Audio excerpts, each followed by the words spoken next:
साधारण भीड़ नहीं है, ये हिंदू धर्म के प्रति आस्था का उमड़ता हुआ सागर है। यहाँ हर चेहरा भक्ति में डूबा है। बच्चे, युवा, बुजुर्ग सब सनातन की चेतना में खोए हुए। कोई आंख बंद कर राम नाम जप रहा है तो कोई मौन में अपनी पीड़ा समेटे खड़ा है। इस जन सैलाब के केंद्र में पूजनीय पंडित श्री धीरेंद्र शास्त्री जी हैं, जो केवल कथा नहीं कह रहे बल्कि हिंदुत्व की हुंकार भर रहे हैं। कोई अपनी अर्जी लेकर प्रतीक्षा में है तो कोई वर्षों से दबे दर्द का उत्तर खोजने आया है। किसी के लिए ये आशा है तो किसी के लिए आखिरी सहारा। हमारा बच्चा बचपन से ही मानसिक संतुलन खराब है, बोल नहीं पाता है, सुन नहीं पाता है, इसलिए हमने अर्जी लगाई थी। यहाँ पे हमारी अर्जी स्वीकार हो गई। आखिरकार बाबा ने हमको बुला ही लिया यहाँ पे।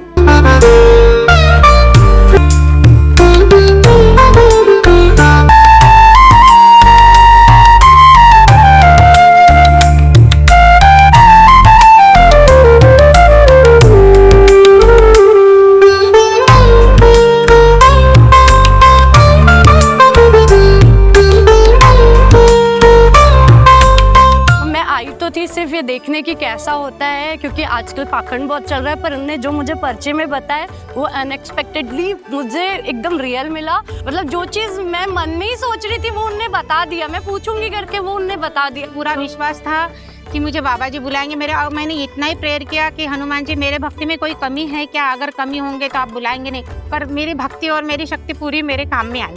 यहाँ लोग सिर्फ सुनने नहीं आए हैं, यहाँ लोग भरोसा करने आए हैं। अपनी आस्था, अपने विश्वास और अपने टूटे हुए मन को सनातन के चरणों में सौंपने आए हैं। यहाँ प्रतिदिन हजारों पीड़ित अपनी अर्जी लेकर आते हैं। पहली बार तो मेरे से चलना ही नहीं हो रहा था, पर बागेश्वर धाम की कृपा से बाद में थोड़ा कम हुआ, बाद में थोड़ा कम हुआ और बाद में पूरा ही कम हुआ। मैं खुद के हाथ से सब काम करती हूँ, चलती हूँ, गाड़ी चलाती हूँ, सब काम करती हूँ। जो उन्होंने बताया सब पर्ची में आया है। पहले मैंने घर में ही अर्जी लगाई थी, एक नारियल और एक सिक्के से।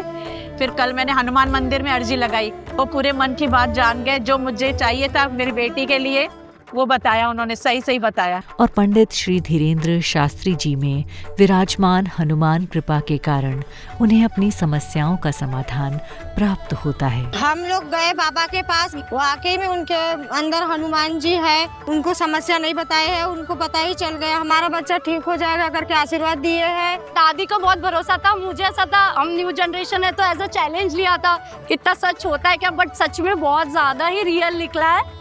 मैं एजुकेटेड हूँ, उसके बाद भी मैं ये सब चीज़ मान रही हूँ। कहीं ना कहीं इन पे सिद्धि है, इन पे कृपा है, ये बात रियल है।